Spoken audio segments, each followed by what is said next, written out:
True blue spectacle, a miracle come true.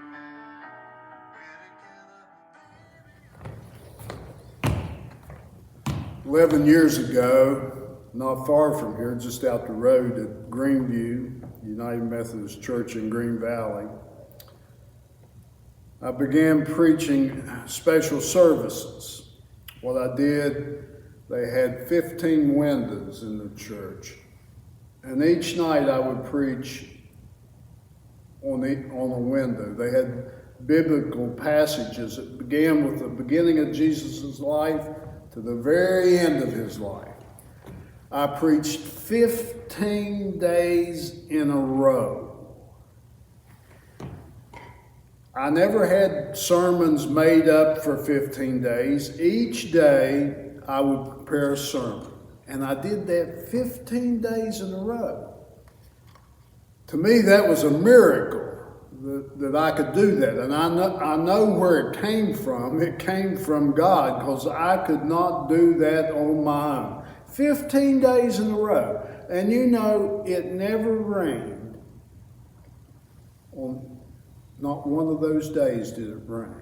And you know what? There were crowds of people every night. And I look back on that and I just say, that's a miracle.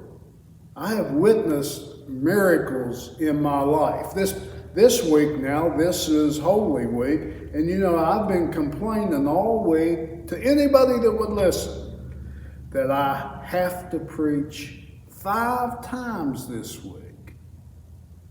And then I began thinking about that statement.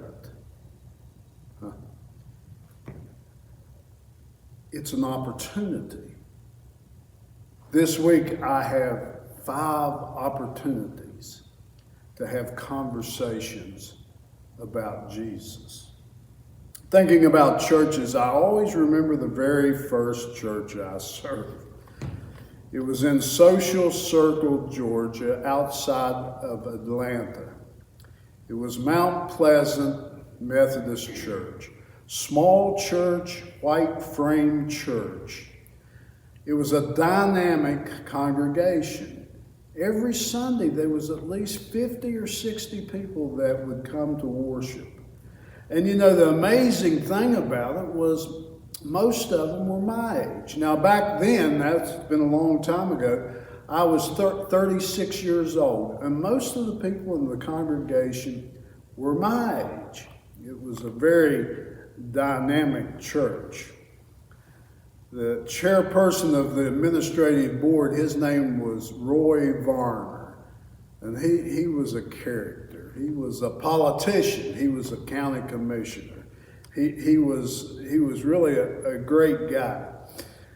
And he came into the office one day as I was sitting at Mount Pleasant Church, and he said, you know, my mom is the oldest member of this church, the oldest living member of this congregation.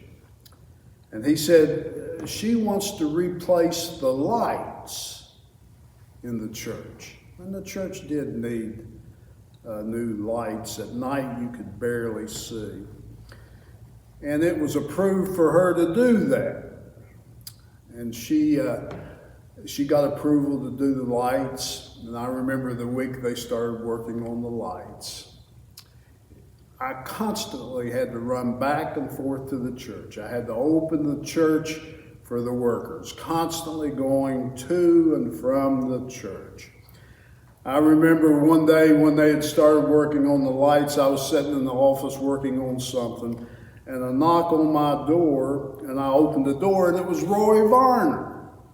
And he said, now listen to me. And I did. He said, when they get the lights done, when they are completed, let me know, because Mama wants to come and look at them.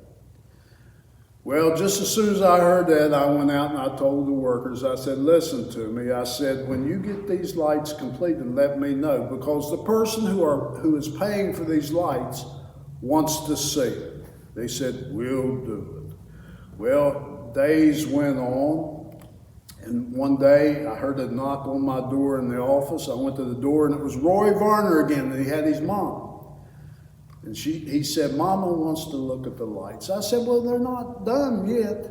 I said, but we can go out and look at them, but I don't think they're complete.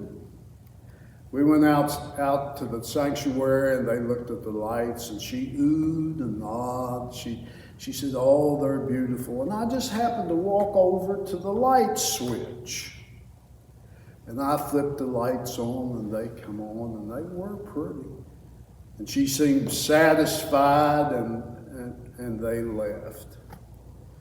I remember it was a Saturday morning.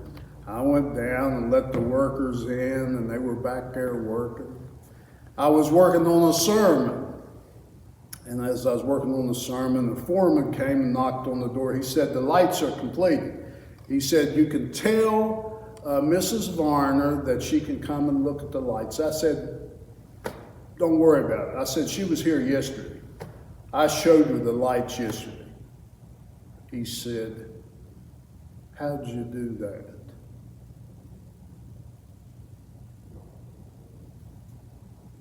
He said, we just hooked the power up to the lights today.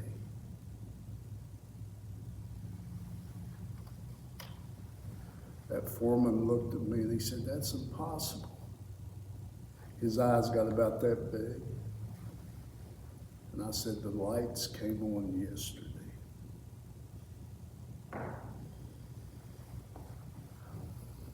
He said, that's impossible.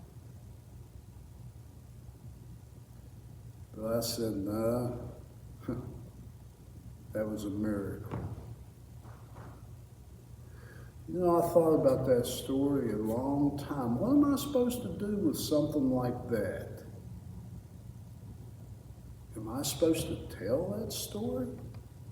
I remember praying about that, and that really weighed heavy on me. And I decided, you know, I witnessed this.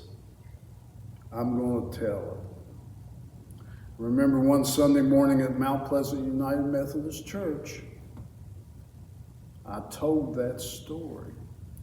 And I remember some people shook their head. Some people's eyes got big. And some people smiled. Miracles still happen. Because I have witnessed a few in my life. Mary. Remember Mary. Mary is the one that sat at Jesus' feet. She just wanted to listen to everything the Lord said. Mary is the one that anointed Jesus with expensive oil. She anointed his feet and she dried his feet with her hair.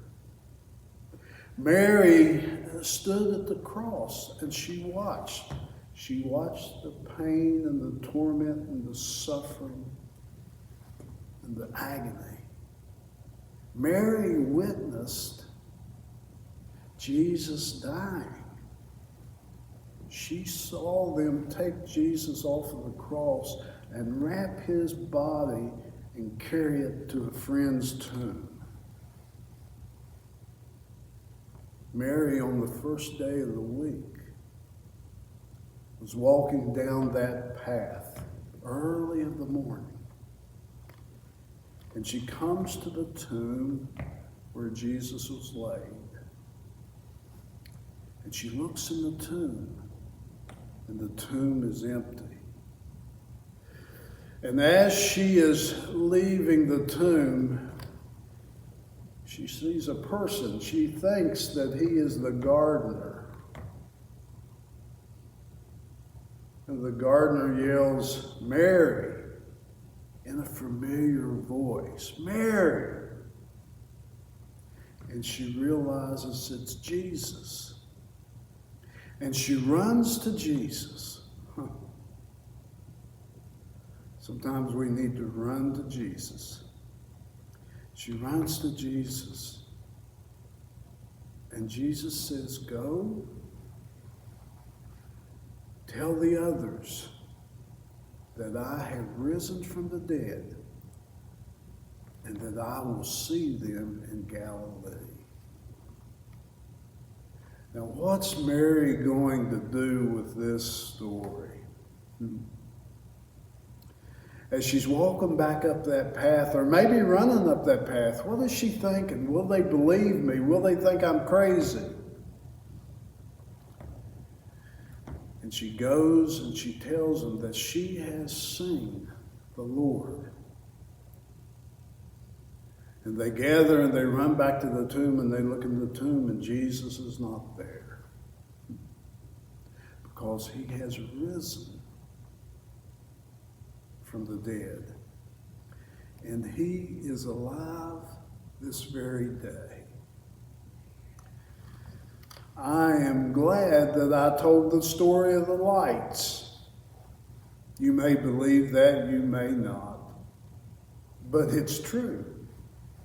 I am glad that Mary told the story that Jesus rose from the dead.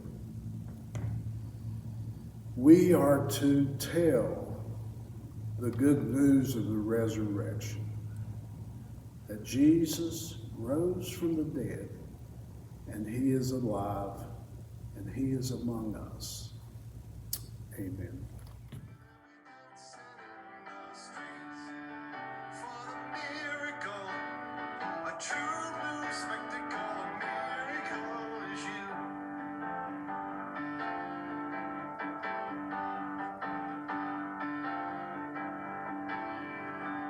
I never